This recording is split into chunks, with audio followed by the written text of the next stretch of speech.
How's everybody doing again today? Well, I got another oddball one here to show you guys. See what you think of this one. This one here is a North American Arms. It's a 22. It's what they call their companion revolver, and it's the Magnum model. But what's different about this one is it is not 22 long rifle or 22 mag. This one's actually another cap and ball pistol. And we'll start off first. You got a half cock. Push in the little end right here on this button. Get that up to the camera where you can see it. You push that in, then you can pull the center pin out. And then you roll the cylinder out of it. And as you can see, it's empty.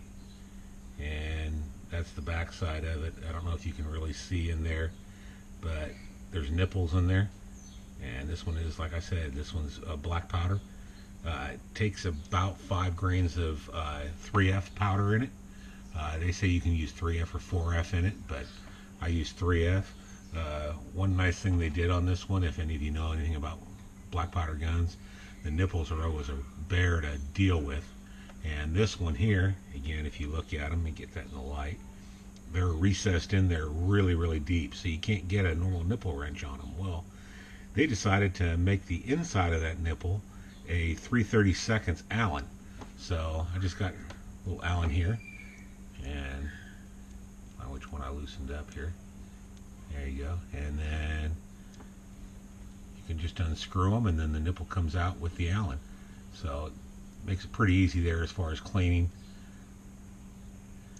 But with this one here, what it shoots is, let me get a pair of tweezers here. They don't make the mold for this, so you have to buy the slugs for it, and they're about 30 grains, and that's one of the slugs right there. And they're $4 a 100 is what North American Arms charges for them. And for powder, they use a when you get it from North American Arms, it comes with a Lee powder measure, and here's the powder measure right here. It's a 0.3 cc. Which comes out to about 5 grains of 3F powder. And inside the chambers, I'm not sure if you can see those in there or not. Not really right light, but it's actually like a rebated chamber in there. It's got a smaller section in the bottom. It takes the powder, and then the top has a shelf on it for the bullet to actually sit on. And the way that you'll load this, again, I'm not going to load this one here, is for about $8 you can get this little tool here from North American Arms for loading it. And what you do is you put your powder in the cylinder, and then you take your bullet, and I'm not going to ram it in there because I don't want to have to fight to get it out, but you'll line it up in there. You'll put the cylinder on here, and then you just go just like that. And I get that up there a little bit closer where you can see it. And then you use that to ram the ball back down.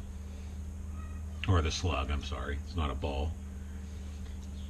And it does use the number 11 caps, which I've got right here. Number 10s do not work on this very well. I've never been able to get them to fire with 10s. So you have to get number 11s, which is a little bit odd. But once you get it all loaded up, and you put the cylinder back in. Pardon my dog's barking there in the background.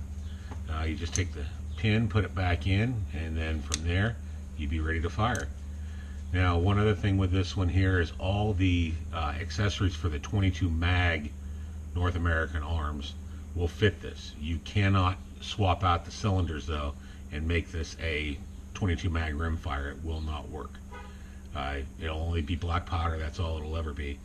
One of my other hobbies that I do is 3D printing, and I don't carry it this way. I don't even carry this thing. It's just a range gun, but I printed out this little clip right here, and what you're supposed to do is through the hole.